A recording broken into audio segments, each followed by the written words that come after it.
ኣብ ጁን 2009 ዓመተ ምህረት ሓደ መሰንበድ ዝኾነ ዜና ናብ ዓለም ዕላው ኮይኑ እዩ። እዚ እውን እቲ ህቡብ ናይ ፖፕ ሙዚቃ ደራፊ ጥራይ ዘይኮነስ ብናይ ፖፕ ደርፉ ኣብ መድረኽ ወፂኡ እንትቐርብ ፈተውቱን ሰዓብቱን ርእሶም ምቁፅፃር ክሳብ ዝሃብዮም ስሙ መዘራረቢ ዝኾኑ ንሱ እውን ማይክል ጃክሰን እዩ። ሞይቱ ዝብል ዜና ኣብ ናይ ዓለም ቲቪ መስኮት ይኹን ኣብ በቢሃገራቱ ክዝረብ ተሰሚዑ እዩ። ዓለም ብሓንቲ ድምፂ እውን ማይክል ሞይቱ ዝብል ዜና ኣቕሪባ እያ። ፈተውቱ ኩሎም እውን ብብኽያት ሓዘኖም ገሊፆም እዮም። ቀፂሉ እውን ናይ ሃገራት መራሕቲ ናይ ሓዘን መግለፂ ከውፅኡ ክኢሎም እዮም። እሞ ዳ ዝተጓንፎ ካብ ዘጋጥሞ ካብ 16 ዓመት ንላዕሊ እኳ ተገበረ ኣብዚ ሕጂ ድማ ተመሊሱ ናይ ማይክል ጃክሰን ሞት መዘራረቢ ኮይኑ እዩ ዝርከብ።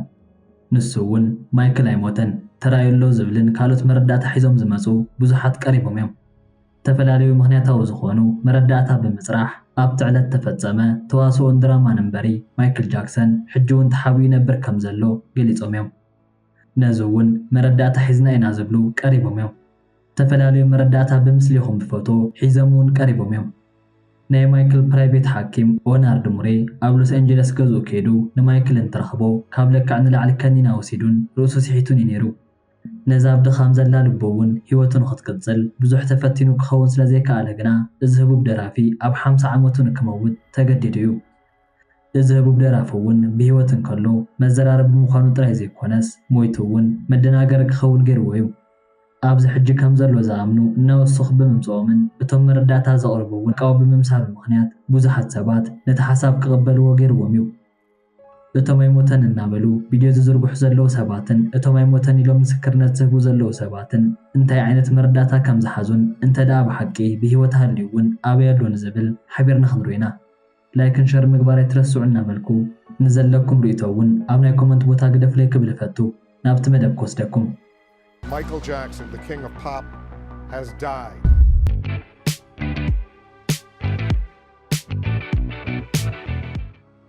እቲ ኣይሞተን ዘብል ዜና ምውፅኡ ስዒቡ ማይክል ጃክሰን ናይ ርእሱ ዝኾነ ቀብሪ ባዕሉ ከም ዘቀናበሮን ብናቱ ሽርሒ ከም ዝኾነን ይግለጽ እዩ።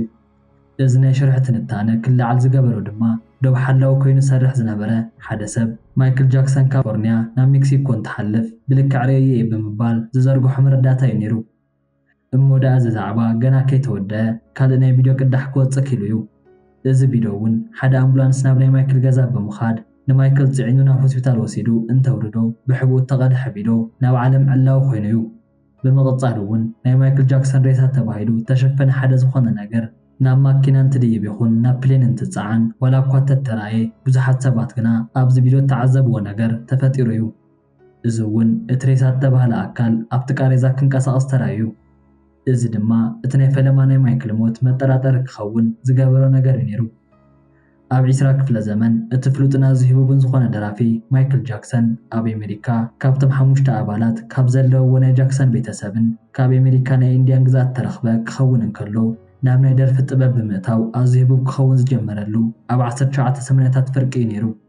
ኣብ 1979 ኦፍ ዘ ወል ዝብል ንፈለማ ግዜ ዘርግሖ ኣልበም ካብ ትፅቢት ንላዕሊ ናይ ዓለም ኣቓልቦ ዝሰሓበን 20 ሚልዮን ኮፒታት ተሸጠሉ ኣጋጣሚ እዩ ነይሩ። ብፍላይ እውን ኣብቲ ኣልበም ውሽጢ ዶንት ስቶፕ አንቲል ዩ ጌት ኢናፍ ዝብል ስርሑ ናይ ማይክል መስደመም ብቕዓትን ዘመናዊ ናይ ዲስኮ ዳንስ ክእለቱ ዘርአየ ስርሑ እዩ ነይሩ። ድሕሪ 3 ዓመት ተስዒቡ ዝዘርግሖ ካልእ ኣልበም ድማ ብሬለር ዝብል እዩ ነይሩ። እዚ እውን ኣብ ብዙሓት ሰባት ልቢ ክሓድር ዝገበሮ ስርሑ እዩ ነይሩ። ኣብ 1984 ናይ ፖፕ ንጉስ ቢንግ ኦፍ ፖፕ ዝብል ኣፍልጦ ረኺቡ እዩ። በቲ ፍሉይ ክእለቱ እውን ኣብ ዓለም ክፍለጥ ገይርዎ እዩ። ኣብ 1990ታት ድማ በቲ ናይ መናፍስቲ ዓለም ስሙ ክፅዋዕ ጀሚሩ እዩ። ማይክል ጃክሰን ን150 ዓመት ክነብር ድሌት ከም ዝነበሮ ድሕሪ ምዝራቡ ኣብቲ ሰዓት $31 ሚልዮን ዝግመት ናይ ውልቀ ገዛ ሃኒፁ እዩ።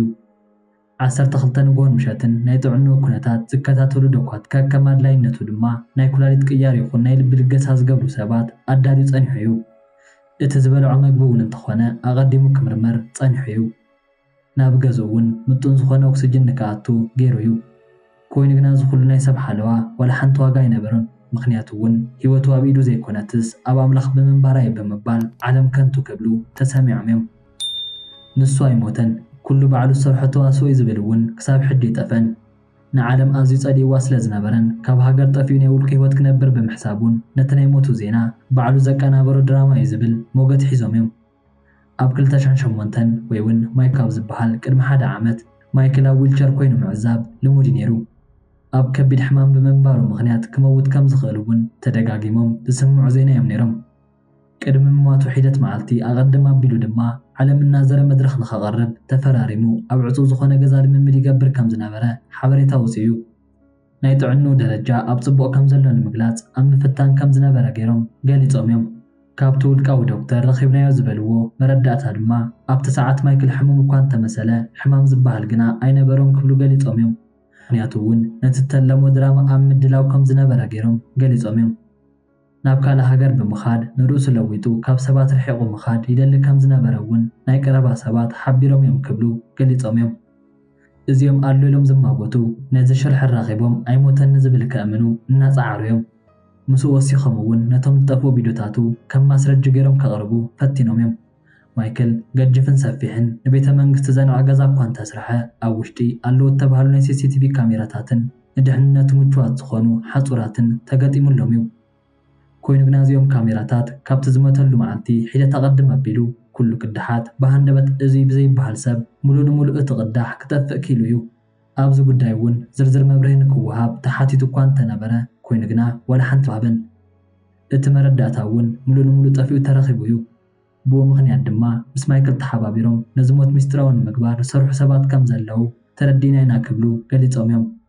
እቲ ካልእ ናይ ፓፓራዚ ሚስጥር እዩ። ኣብ ሃገር ኣሜሪካ ይኹን ኣብ ካልኦት ምዕቡላት ሃገራት ውሽጢ ስርሖም ንህቡባት ሰባት እናሰዓቡ መረዳእታት ዘርግሑን ፎቶታት ዘልዕሉን ኣፓራዝ ዝተባህሉ ኣካላት ኣብ ናይ ማይክል ገዛ ውሽጢ እውን ክረኣዩ ኪሎም እዮም። ማይክል ሞይቱ ዝደቀሰሉ ናይ ኣምቡላንስ ክሬቸር እንከሎ ናይ ሞት ዜና ምስማዕ ኣብ ዝጀመረሉ ሰዓት ኦክሲጅን ተገይሩሉ ዘርኢ በዚኦም ፓፓራዚ ዝወፀ ፎቶ መዘራረቢ ኮይኑ ጸኒሑ እዩ። ኣብቲ ምስሊ ከም ዘርእዮ ካብ ናይ ሳይንስ ተጸራሪ ዝኾነ ተግባር ወይ እውን ሓደ ሰብ ክህሉ ዘይግባእ ፍጹም ሙሉእ ጥዕና ናይ ዘለዎ ሰብ ናይ ደገ ቆርበትን ናይ ደም ጅማውትን ከም ዝነበሮ በቶም ናይ ሓኻይም ሰባት መረዳእታ ክወፅእ ኪሉ እዩ። እዚ ናይ ዝሞተ ሰብ ገጽ ኣይኮነን ክብሉ ገሊጾም እዮም። በዓል ሙሉእ ጥዕና ከም ዝነበረ እውን ተማዊቶም እዮም። እዚ ሞገት እውን ኣብዚ ሕጂ ንዓበየ ብምምጻእ እቶም ናይ ሕክምና ሰብ ሞያ እውን በዚ ነገር ተሰማሚዖም ተመሊሶም ሞገት እናልዕሉ እዮም። እቲ ካልእ መካትዒ ጉዳይ ድማ ኣብ ትሬሳ ዝነበረ ኢድ ናይ መን እዩ ዝብል እዩ። ኣብታ መጠረሻ ሰዓት ሓካይም ዝግበር ገይሮም ከትርፍዎ ከም ዘይከኣሉ ኣብ ዝገለጹሉ ሰዓት እቶም ናይ ሬሳ ድሕንነት ነዚ ኣካል ብኣንሶላ ክሽፈን ከም ዝግባእ ኣዚዞም እዮም። ድሕሪ ሒደት ካልእቲ እውን ኣብታ ኣምቡላንስ ይሰርሕ ዝነበረ ሓደ ሰብ እውን ካብታ ኣንሶላ ዝወፀ ኢድ ክሪኦም ከሎ ኣዝዩ ከም ዝሰንበደን ብጥርጣረ ዓይኒ ከጻሪ ከም ዝፈተነን ገሊጹ እዩ። እዚ ሰብ እውን ኣብቲ ሰዓት ዝረኣዮ ኢድ ናይ ወዲ 50 ዓመት ዝኾነ ማይክል ከም ዘይኮነን ብፍጹም ርግፀኛ ኣይክብልን ሞገት ኣልዒሉ እዩ። ምክንያቱ እውን ኣብቲ ስኬቸር ገጹ ንክሽፈን ተገይሩ ኢዱ ወፂኡ ዝረኣኽዎ ሰብ ኣብ ምቾት ናይ ዝነበረ ወዲ 50 ዓመት ኢድ ዘይኮነስ ናይ 70 ልዕሊኡን ይመስል ከም ዝነበረ ገሊጹ እዩ። ማይክል ሞይቱ ተባሂሉ እንትግለጽ ኩሎም ፈተውቱን ቤተሰቡን ዋላ እኳ እንተሓዘኑ ካብኡ ንላዕሊ ግና ኣብ ትሕቲኡ ኮይኖም ዝሰርሑ ዝነበሩ ሰባት ልቦም ክትንክዩ። ምክንያቱ እውን ብውዕል ኣብ ትሕቲኡ ይሰርሑ ዝነበሩ ሰባት ሞይቱ ምስ ተባህለ ዋላ ሓንቲ መረዳእታ ንከየውፅኡ ተገይሩ ካብ ስርሖም ክወፁ ተገይሩ እዩ። እዚ እውን እቲ ሓሚሙ ዝብል መረዳእታ ይኹን ድሕሪ ምሕማሙ ዝነበረ ኩነታት ንኸይግለጽ ተገብረ ስራሕ እዩ ክብሉ ሞጊቶም እዮም።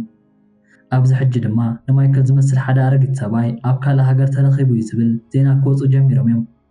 እቶም ካልኦት ተማጎትቲ ድማ ነቲ ናይ ኣምቡላንስ ጉዳይ ከልዕሉ ይረኣዩ።